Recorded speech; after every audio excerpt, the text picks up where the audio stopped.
Today, I'm going to explain a comedy mystery sci-fi film called Hot Tub Time Machine 2. Spoilers ahead, watch out, and take care. Due to his knowledge of the future, Lou Dorchin has become incredibly successful. By 2015, he has achieved legendary status for fronting the rock group Motley Lue. At the same time, he is credited with starting Loogle, the most innovative tech company in the world. His best friend, Nick Weber, is also another music artist who found success due to his foreknowledge of the future. He became famous for introducing hits such as Let's Get It Started, Bop, and Feelin' Like Teen Spirit. During an interview with American Success Story, Nick almost admits that his songs come from other artists, but he explains that he only takes inspiration from them. The show also interviews Lou's son, Jacob, who doesn't exactly have a good relationship with his father. When they ask about Lou's innovations, Jacob discloses that he didn't invent Loogle because he's too clumsy to create anything. In another segment of the show, Nick mentions that their old friend, Adam Yates, also made a fortune from his novel, Jacuzzi Time Lord. They've lost touch with him since he went on an experiential journey, but Nick is confident they'll get together again. The show points out that the lives of the three friends seem to have changed radically after their ski trip in 1986. Their high school friend, Gary Winkle, notes that he was supposed to be on that trip, but the trio didn't stop by his house to pick him up. In the interview, Gary expresses a hint of resentment that his friends got rich after the trip. While Nick is taking a break from filming a music video, Jacob calls him to ask if he's going to Lou's party later. Nick says he's not sure because his wife is mad at him. After the call, Jacob reminds Lou about the party while he's getting high with his wife, Kelly. When Lou goes to Loogle headquarters, Brad, the head of research and development, informs him and other shareholders that their competitors are crushing them. Lou seems indifferent about his report, so Brad regrets joining the company. Brad almost threatens to strangle Lou, but he stops before saying something incriminating. Lou realizes they need another innovative idea, so he reveals that time travel is possible when they combine nitrotrinadium with heated water in a specialized basin. Soon, Nick arrives at Lou's party with his wife, Courtney. As they walk to the door, Courtney complains that they never visit her sister because they always go to the Grammys. Meanwhile, Jacob asks Lou for a job at his company, but Lou asserts that being a butler suits him. Later, Jacob tries to flirt with Sophie, who is in charge of taking the guests' coats, but she turns him down because she thinks he's just a butler. That same moment, Gary approaches Lou to sell him a plot of land. He stresses that Lou could build an office on it, but Lou isn't interested. Soon, Lou gets called to the stairs to deliver a speech about his success. He tells everyone to seize every opportunity, even if they have to forget about their loved ones. At the end of his speech, the lights suddenly go out, and someone shoots him in the groin. As Lou bleeds on the floor, Nick and Jacob try to stop the bleeding and ask who the shooter was. Lou then reveals that it was a man in a tuxedo. Nick realizes that Lou is dying from blood loss, but Jacob contends that they can give him more time. Jacob pulls a lever that opens a secret door by the stairs. When they pull Lou inside, Nick discovers that they got the hot tub time machine from the ski lodge they stayed in during their trip. While preparing to activate the machine, Jacob finds Adam's trench coat by the hot tub. After Jacob puts a vial of nitro into the machine, the three start drinking alcohol in hopes that they'll pass out and wake up back in time. Jacob and Nick wake up hours later and find Lou face down in the water. Thinking that he's dead, the two express how much they'll miss him, but Lou suddenly wakes up and informs them that his wound has disappeared. The three leave the secret room to find out how far back they went in time. While looking around, Lou is shocked upon seeing that his portrait was replaced with a painting of Jacob. The trio is puzzled because Jacob is older and bald in the picture. Moments later, a scantily clad Sophie approaches Jacob and kisses him on the lips. After she leaves, Jacob surmises that they must have ended up in an alternate universe. Later, they learn from the date on the news that they ended up in 2025. When they look at themselves in the mirror, they discover that they look 10 years older. Soon, Nick and Jacob start wondering why Lou is still alive. Jacob argues that he should be dead because they didn't go back in time to find his shooter. The hot tub repairman appears out of nowhere and explains that they ended up in the future because the time machine takes them where they need to go. He then reveals that the hot tub is not a time machine at present because the nitro has not been invented yet. The trio gets even more confused because they had nitro in the past, so the repairman hints that the past can also be the future of their present timeline. Lou gets frustrated with the repairman's riddles and tries to hit him with a golf club, but the repairman vanishes into thin air. Jacob surmises that they ended up in an alternate timeline, and someone from 2025 will go back to 2015 to shoot Lou. Jacob suggests finding the shooter right away, but Lou would rather visit a strip club. When Lou tries to leave, his body suddenly flickers. Jacob deduces that he's disappearing because he's threatening his own existence, so Lou agrees to find his assailant. Nick points out that Adam might know what to do if he's with them. Jacob recalls that he found Adam's trench coat in the hot tub, so they surmise that Adam must be the shooter. But Lou contends that Adam doesn't have a motive, even though Lou admits that he tried to get lucky with his wife as a joke. Using Lugal search, the three manage to find Adam's house, but instead of Adam, the man who answers the door introduces himself as Adam Yates Stedmeyer. After talking with him for a while, the trio learns that he is Adam's son, but he never met his father because he disappeared before he was born. Moments later, Adam Jr.'s fiancée, Jill, arrives and recognizes Nick. She asks Nick to do the Weber strut, but he has no idea what it is. Jill and Adam Jr. then start performing a cringy dance move to encourage him to do it with them. The couple then tells him that they still like Nick's music, even though he's fallen on hard times. Adam Jr. explains to Jill that Jacob is his cousin because Lou married his aunt. He then adds that they came to the future in a hot tub time machine to look for his father.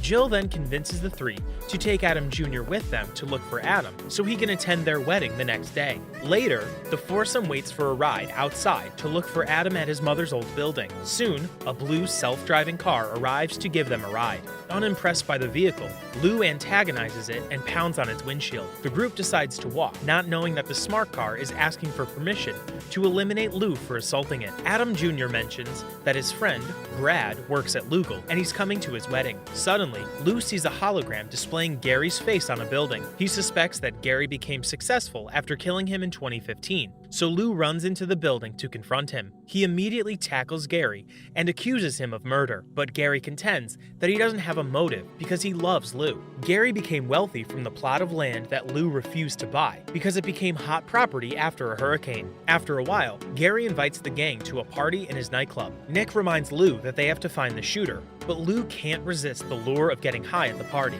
Not long, Sophie approaches Jacob and takes him to the VIP room. As Nick and Adam Jr. wait for the others, the DJ learns that Nick is in the club, so he plays the Weber strut. Nick learns from the introduction in the music video that Weber strut was his attempt to come up with something original. Later, Lou enters the VIP room and finds his son making out with Sophie. He tries to get intimate with one of the girls inside, but he flickers when he tries to touch her. Lou soon leaves the VIP room and convinces Adam Jr. to enjoy the party, so Adam Jr. requests the strongest narcotic they have. A woman then sticks a device called the ladybug on Adam Jr.'s neck and tells him not to remove it off for 24 hours. During his intense trip, Adam Jr. calls Jill and claims that he's a god. He tries punching someone, but the man puts him into a sleeper hold. Meanwhile, the smart car finally gets permission to eliminate Lou, so it immediately drives off to find him. The next day, the trio finds Adam Jr. sitting on a tree branch. Suddenly, a man arrives to take Nick to his scheduled appearance on the celebrity edition of a game show called Choosy Doozy. Jacob notes that he can't go because they have to find Lou's shooter, but Lou argues they might find a lead there. Soon after their arrival, Adam Jr. calls Jill and tells her that he had the most amazing night. He recounts that his experience made him feel like everything that his entire past was a fraud. Jill gets angry and abruptly ends the call, thinking he's referring to their relationship. Later, the host, Britt McShawsey, explains to Nick that several audience members will challenge him to do specific tasks, but only the best idea will be chosen. An audience member suggests eating a bunch of waffles, while another recommends juggling knives. After another suggestion from an audience member, Lou then loudly proposes screwing a dude. The audience soon votes on the 4 choices and picks Lou's suggestion.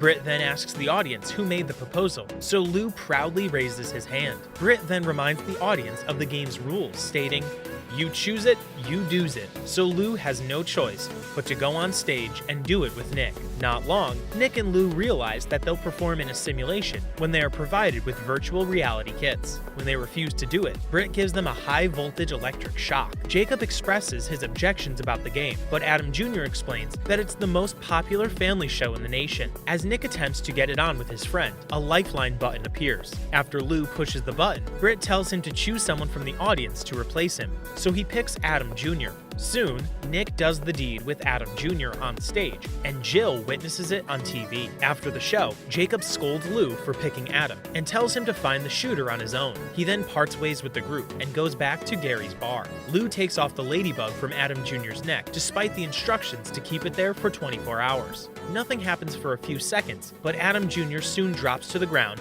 and foams in the mouth. They immediately bring him to a hospital where Kelly works as a nurse. As Kelly prepares to treat Adam Jr., she reveals that she divorced Lou. Lou begs her to get back with him, but Kelly points out that she has moved on and has since kept herself clean. Kelly injects Adam Jr. with narcotic-seeking nanobots. However, the nanobots don't work on the ladybug, so they travel to the lowest part of Adam Jr.'s body, causing his groin to swell. Soon, Kelly punctures his groin with a syringe to remove the nanobots. When she pulls out the needle, the fluid sprays onto the faces of Nick and Lou. Jacob starts getting high, so Sophie criticizes him and says he's just like his dad. Jacob argues that he's nothing like his father, but soon realizes she's right when he sees himself in the mirror.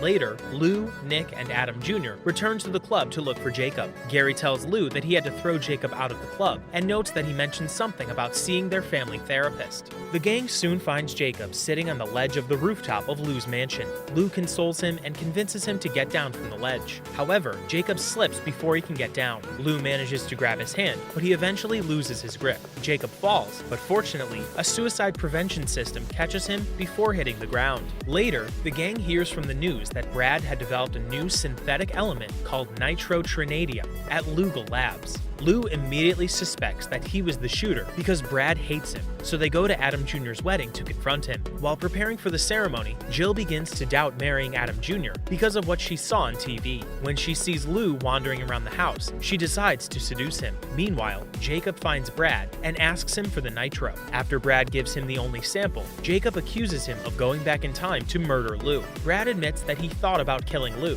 but he's not interested in going through with it because Lou gave him the idea to invent nitro during a meeting a decade ago. Soon, Adam Jr. finds Jill copulating with Lou, but he doesn't confront them. When he runs into Jacob, Adam Jr. asks him how the hot tub time machine works, so Jacob shows him the nitro. Later, Jacob explains to Brad that Adam Jr. grabbed the nitro from him. Not long, Lou sees Brad and punches him, thinking that he's the shooter. However, Jacob informs him that Brad is actually helping them. He then reveals that Adam Jr. is the one planning to kill Lou in 2015. The three head out of the house to get to the hot tub, but they come across the smart car trying to kill Lou. When Lou apologizes for antagonizing it, the car gives them a ride to Lou's mansion. By the time they get to the hot tub, Adam Jr. is already gone. The trio loses hope because Adam Jr. used the only nitro in existence, but Jacob soon realizes that the nitro must exist in the future if Adam Jr. took it in the past. After finding more nitro in a locker, the trio returns to 2015. The three arrive just in time for Lou's big speech at his party.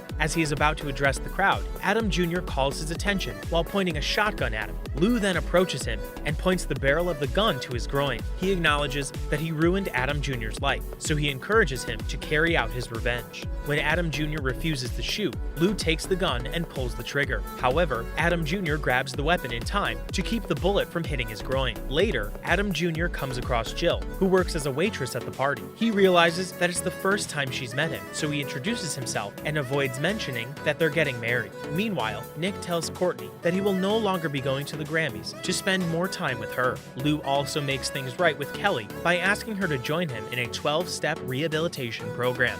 Jacob convinces Sophie to start dating him by promising to give her the ride of her life. Sophie kisses him, realizing that he's different from the man trying to flirt with her earlier. As the gang is about to send Adam Jr. to the future, Adam blows Lou's head off. After Adam disappears into the hot tub, Patriot Lou comes out of the machine and tells them that Adam did them a favor because the version of Lou he killed was bad. He then asks the gang to come back in time with him to make America happen. Soon after going into the machine, Lou, Nick, Jacob, and Adam Jr. become the founding fathers of America. Afterward, Adam Jr. saves Abraham Lincoln by killing his assassin. The gang goes on numerous adventures with the time machine to become heroes, inventors, and innovative artists at various points in history. Subscribe to watch more videos like this. Turn on notifications. And leave a like, it really helps the channel out. Thank you for watching.